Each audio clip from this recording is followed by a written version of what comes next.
ಅಬಕಾರಿ ಇಲಾಖೆಯಲ್ಲಿ ಲಂಚವರ ಪ್ರಕರಣ ಇದೆಯಲ್ಲ, ಇದಕ್ಕೆ ಸಂಬಂಧಪಟ್ಟಂತೆ ಸಿದ್ದರಾಮಯ್ಯನವರು ಕೂಡ ಒಂದಿಷ್ಟು ಮಾಹಿತಿಯನ್ನ ಕೇಳಿದ್ದಾರೆ. ಅಬಕಾರಿ ಇಲಾಖೆಯಲ್ಲಿ ಭ್ರಷ್ಟಾಚಾರ, ಲಂಚದ ಪ್ರಕರಣಕ್ಕೆ ಸಂಬಂಧಪಟ್ಟಂತೆ ಇದೇ ವಿಚಾರವನ್ನ ಏನೇನು ಆಯಿತು ಅನ್ನುವಂಥ ಮಾಹಿತಿಯನ್ನ ಸಿದ್ದರಾಮಯ್ಯನವರು ಕೇಳಿದ್ದಾರೆ. ಸಚಿವ ತಿಮ್ಮಾಪುರ ಬಳಿ ಮಾಹಿತಿಯನ್ನ ಪಡ್ಕೊಂಡಿದ್ದಾರೆ ಸಿಎಂ. ಆಡಿಯೋ ಜೊತೆಗೆ ಈ ಆರೋಪದ ಬಗ್ಗೆನೂ ಕೂಡ ಸ್ಪಷ್ಟನೆಯನ್ನ ಕೇಳಿದ್ರು. ಸ್ಪಷ್ಟನೆ ನೀಡುವಾಗ ಅಧಿಕಾರಿಗಳತ್ತ ಸಚಿವರು ಬೊಟ್ಟು ಮಾಡ್ತಿದ್ದಾರೆ. ಆರ್.ವಿ. ತಿಮ್ಮಾಪುರ ಅವರು ನಮ್ಮ ಮಗನ ಹೆಸರನ್ನ ಇಲ್ಲಿ ದುರ್ಬಳಕೆ ಮಾಡಿಕೊಂಡಿದ್ದಾರೆ, ಇವರೆಲ್ಲ ಹಣಕ್ಕಾಗಿ ಅಧಿಕಾರಿಗಳಿಂದಲೇ ಹೆಸರನ್ನ ದುರ್ಬಳಕೆ ಮಾಡಿಕೊಂಡಿದ್ದಾರೆ ಅಂತ ಆರೋಪ ಮಾಡಿದ್ರು. ಇಂದು ಕೇಸ್ ಬಗ್ಗೆ ವಿವರಣೆಯನ್ನ ಸಚಿವರು ಕೊಡ್ತಾರೆ. ಬಾದಾಮಿಯಲ್ಲಿ ಸಿಎಂ ಭೇಟಿಯಾಗಿ ವಿವರಣೆಯನ್ನ ಕೊಡುವ ಸಾಧ್ಯತೆ ಕೂಡ ಇದೆ. ಅತ್ತ ಪ್ರವಾಸದಲ್ಲಿದ್ದಾರೆ ಸಿದ್ದರಾಮಯ್ಯನವರು. ಬಾಗಲಕೋಟೆ ಕೂಡ ಹೋಗಿದ್ರು. ಈ ಸಂದರ್ಭದಲ್ಲೂ ಕೂಡ ಒಂದಿಷ್ಟು ಸ್ಪಷ್ಟನೆ ಕೊಟ್ಟಿದ್ದಾರೆ.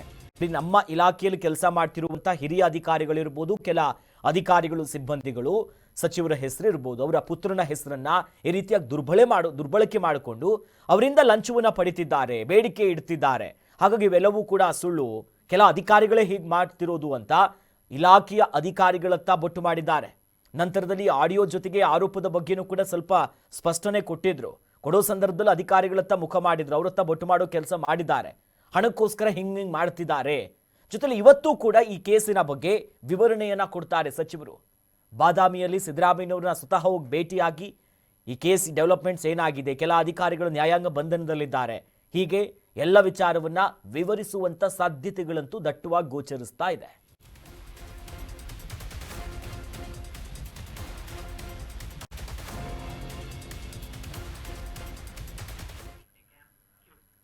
ಅಬಕಾರಿ ಇಲಾಖೆಯಲ್ಲಿ ಲಂಚದ ಆರೋಪ ಇದೆಯಲ್ಲ, ಇದ್ರ ಬಗ್ಗೆ ಬೆಂಗಳೂರಿನಲ್ಲಿ ಸಚಿವ ಪ್ರಿಯಾಂಕ್ ಖರ್ಗೆ ಅವರು ಕೂಡ ಪ್ರತಿಕ್ರಿಯೆಯನ್ನ ಕೊಟ್ಟಿದ್ದಾರೆ.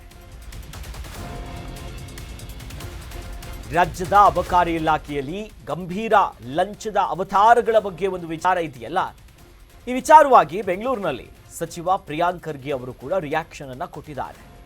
ಈ ಹಿಂದೆಯೂ ಕೂಡ ಲಂಚದ ಬಗ್ಗೆ ಪ್ರಸ್ತಾಪವನ್ನ ಮಾಡಿದ್ರು. ಹಿಂಗ್ ಲಂಚ ತಗೊಂತಾರೆ, ಡಿಮ್ಯಾಂಡ್ ಮಾಡ್ತಾರೆ ಅಂತ.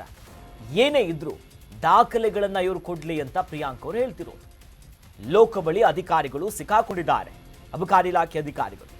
ಹಾಗಾಗಿ ಉಪ್ತಿಂದವರು ನೀರನ್ನು ಕುಡಿಲೇಬೇಕು, ತಪ್ಪು ಮಾಡಿದ್ರೆ ಶಿಕ್ಷೆಯಾಗಬೇಕು, ಎಲ್ಲಾದರೂ ಆರೋಪ ಸಾಬೀತಾದರೆ ರಾಜೀನಾಮೆ ಅಂತ ಅಂದಿದ್ದಾರೆ.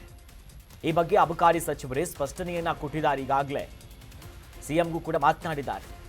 ಬಟ್ ಬಿಜೆಪಿ ಅವರಿದ್ದಾರಲ್ಲ, ಇವರು ಹಿಟ್ ಆ್ಯಂಡ್ ರನ್ ಮಾಡ್ತಾರೆ. ಆರೋಪ ಮಾಡೋದು, ಸುಮ್ಮನೆ ಹಾಕೋದು. ಅಧಿವೇಶನ ಇದೆಯಲ್ವಾ, ಅಲ್ಲಿ ಹೋಗಿ ಮಾತನಾಡ್ಲಿ, ಸಮಸ್ಯೆಗಳಿದ್ರೆ ಅಲ್ಲಿ ಚರ್ಚೆ ಮಾಡಲಿ, ಅಲ್ಲಿ ದಾಖಲೆಗಳನ್ನ ಕೊಡ್ಲಿ ಸ್ವಾಮಿ ಅಂತ ಪ್ರಿಯಾಂಕ್ ಖರ್ಗೆ ಅವರು ಬಿಜೆಪಿ ನಾಯಕರಿಗೆ ಒಂದು ರೀತಿ ಕೌಂಟರ್ ಕೊಟ್ಟಿದ್ದಾರೆ. ಅಂದ್ರೆ ಇಲ್ಲಿ ಸಚಿವರ ಸ್ಟ್ಯಾಂಡ್ ಸರಿ ಇದೆ, ಸ್ಪಷ್ಟನೆ ಕೊಟ್ಟಿದ್ದಾರೆ. ಸಿಎಂ ಜೊತೆ ಕೂಡ ಭೇಟಿ ಮಾಡಿದ್ದಾರೆ. ಹಾಗಾಗಿ ಬಿಜೆಪಿ ನಾಯಕರೇನಿದ್ದಾರಲ್ಲ, ಸುಮ್ಮನೆ ಇದನ್ನೊಂದು ಆರೋಪ ಮಾಡೋದು, ಹಿಟ್ ಆ್ಯಂಡ್ ರನ್, ಗಂಭೀರ ಆರೋಪ ಮಾಡ್ತಾರೆ, ದಾಖಲೆ ಕೊಡಲ್ಲ. ಹಾಗಾಗಿ ಬಿಜೆಪಿ ನಾಯಕರ ಬಳಿ ಏನಾದರೂ ಆರೋಪಗಳಿದೆ, ಈ ಆರೋಪಗಳನ್ನು ಮಾಡ್ತಿದ್ದಾರೆ, ಅದನ್ನು ಸಾಬೀತು ಮಾಡಬೇಕು ಅಂತಂದ್ರೆ ದಾಖಲೆಯನ್ನ ಕೊಡ್ಲಿ. ಇವರು ಏನೇ ಇದ್ರೂ ದಾಖಲೆಗಳನ್ನ ಇಟ್ಕೊಂಡು ಮಾತನಾಡಲಿ. ಉಪ್ಪು ತಿಂದವರು ಅವ್ರು ಯಾರಿದ್ದಾರೆ ಅವ್ರಿಗೆ ಶಿಕ್ಷೆ ಆಗಬೇಕು, ಅವ್ರು ನೀರು ಕುಡಿಲೇಬೇಕು. ಸಾಬೀತಾದರೆ ರಾಜೀನಾಮೆಯ ವಿಚಾರವನ್ನು ಕೂಡ ಪ್ರಸ್ತಾಪ ಮಾಡಿದ್ದಾರೆ. ಆ ನಿಟ್ಟಿನಲ್ಲಿ ಇನ್ನೇನು ಅಧಿವೇಶನ ಕೂಡ ಸ್ಪೆಷಲ್ ಅಧಿವೇಶನವನ್ನ ಕರೆದಿದ್ದಾರಲ್ಲ, ಅಲ್ಲಿ ದಾಖಲೆಗಳನ್ನ ಕೊಟ್ಟು ತಮ್ಮ ಸ್ಟ್ಯಾಂಡ್ ಏನಿದೆ ಅದ್ರ ಬಗ್ಗೆ ನಿಂತ್ಕೊಳ್ಳಿ ಅನ್ನೋದಾಗಿ ಪ್ರಿಯಾಂಕ್ ಖರ್ಗೆ ಅವರು ಮಾತನಾಡಿದ್ರು. ಬಹಳ ಸ್ಪಷ್ಟವಾಗಿ ಮತ್ತೊಮ್ಮೆ ನಾನು ಪುನರುಚ್ಚರಿಸ್ತಾ ಇದ್ದೀನಿ, ದಯವಿಟ್ಟು ಕೇಂದ್ರ ಸರ್ಕಾರದವರು ಮತ್ತೆ CBI ಅವರು ರಜನೀಶ್ ಗೋಯಲ್ ಅವರಿಗೆ, ಮಾಜಿ ಚೀಫ್ ಸೆಕ್ರೆಟರಿ ಅವರಿಗೆ ಒಂದು ಪತ್ರ ಬರೆದಿರೋದನ್ನ ಸ್ಪಷ್ಟವಾಗಿ ಓದಲಿ. ನಾನು ಅದು ನಿಮ್ಗೆ ಕೊಡ್ತೀನಿ. ಆ ಪತ್ರದಲ್ಲಿ ಏನು ಉಲ್ಲೇಖಿಸಿದ್ದಾರೆ ಅಂದ್ರೆ, ಈ ಸುಮ್ಮನೆ ಎಲ್ಲ ಸಣ್ಣ ಪುಟ್ಟ ಕೇಸ್ಗಳಿರ್ಬೋದು ಅಥವಾ ಯಾವುದೇ ಕೇಸ್ಗಳು CBIಗೆ ಕೊಡೋದಕ್ಕಿಂತ ಮುಂಚೆ ದಯವಿಟ್ಟು ಯೋಚನೆ ಮಾಡಿಕೊಡಿ. ನಮ್ಮ ಹತ್ರ ಸಿಬ್ಬಂದಿ ಇಲ್ಲ, ಮಾನವ ಸಂಪನ್ಮೂಲ ಇಲ್ಲ. ನೀವು ಏನಾದರೂ ಕೇಸ್ ಕೊಟ್ಟರು ಕೂಡ ನಮ್ದು ಒಬ್ಬರೇ ಅಧಿಕಾರಿ ನಾವು ಕೊಡೋಕೆ ಸಾಧ್ಯ ಆಗುತ್ತೆ. ನಿಮ್ಮ ಏನು ಕಾನ್ಸ್ಟೇಬಲ್ ನೀವೇ ಕೊಡಬೇಕು, ACPನೂ ನೀವೇ ಕೊಡಬೇಕು, PSIನೂ ನೀವೇ ಕೊಡಬೇಕು, ASIಯೂ ನೀವೇ ಕೊಡಬೇಕು, SP ನೀವೇ ಕೊಡಬೇಕು, ಟೇಬಲ್ಲು, ಕುರ್ಚಿ, ಗಾಡಿ, ಗೋಡ ಎಲ್ಲ ನೀವೇ ಕೊಡಬೇಕು ಅಂತ ಬಹಳ ಸ್ಪಷ್ಟವಾದಂತ ಒಂದು ಪತ್ರವನ್ನ ಬರೆದಿದ್ದಾರೆ. ಯಾರು? CBIದವರು. ಅದನ್ನ ಓದ್ಕೊಳಕ್ ಹೇಳಿ. ಆಮೇಲೆ ಕರ್ನಾಟಕದಲ್ಲಿ ನಮ್ಮ ಸರ್ಕಾರದಲ್ಲಿ ಯಾವುದೇ ತನಿಖೆ ನಡೆದ್ರೂ ಕೂಡ CBI ಅವರು ಅದನ್ನಾನೇ ಎತ್ತಿ ಹಿಡ್ದಿರೋದು.